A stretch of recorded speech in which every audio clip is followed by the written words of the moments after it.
So we've been talking about, yeah, we need relative happiness in our day-to-day life as we seek absolute happiness. Absolute happiness never abandons us.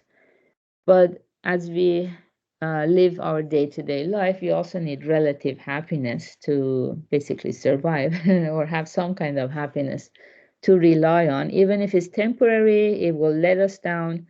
It will be disappointing, but we need to nourish that kind of atmosphere too. So one proposal by some philosophers is that, yeah, for most people, they want to get married and have family, and we are um, learning about that. So today we're on section 6. Love lasts for 4 years. Nietzsche's advice to overcome that crisis. When love blooms, the action of the brain's natural stimulant, PEA, causes lovers to be drawn together for a period sufficient to conceive and bear a child. By the time that passion has cooled, endorphins, brain narcotics, create strong affection between husband and wife, keeping them at home to protect their family. Married life will bring the greatest happiness of one's life to the couple. Serotonin, the happiness hormone, is closely related to the warm and fuzzy feeling. Having more serotonin in the brain results in a healing and calming feeling, while a decrease can lead to depression and an increased likelihood of suicide. When you get married, you will undoubtedly be enveloped in a warm and fuzzy feeling thanks to serotonin. Understanding what is happening in the brains of lovers makes us appreciate how well our bodies are designed. However, that won't last long. Certainly, most people are happy for an average of 4 years after getting married. But conversely, that bliss only lasts for 4 years. In many countries, the number of divorces begins to rise after 2 years of marriage, peaking in the fourth year.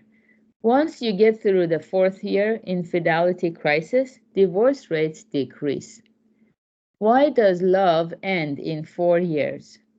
After 4 years, it was probably advantageous for our ancestors to change partners to have more offspring. Montaigne said, "We do not marry for ourselves no matter what we say. Rather, we marry for our descendants." This applies not only to marriage, but also to divorce and infidelity. All serve to have more superior offspring. Here is an introduction to the theory of H. Fisher, one of the most prominent anthropologists in the United States. What kind of marital life did our ancestors lead? When investigating today's traditional societies, it is observed that the period needed for a child to be weaned is approximately 4 years. It is no coincidence that this number coincides with the peak of divorce. In primitive times, when extended families lived together rather than nuclear families as seen today, it is believed that the care of weaned children was entrusted to the community, allowing individuals to change spouses and form new relationships.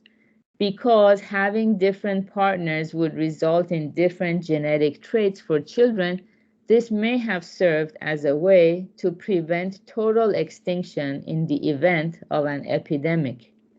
In the harsh natural world, where the environment changes constantly, producing only similar children is dangerous. In Japan, there was a record-breaking rice shortage in the cool summer of 1993, referred to as the Heisei rice crisis. Popular varieties were primarily cultivated, but when the environment changed drastically, they all failed.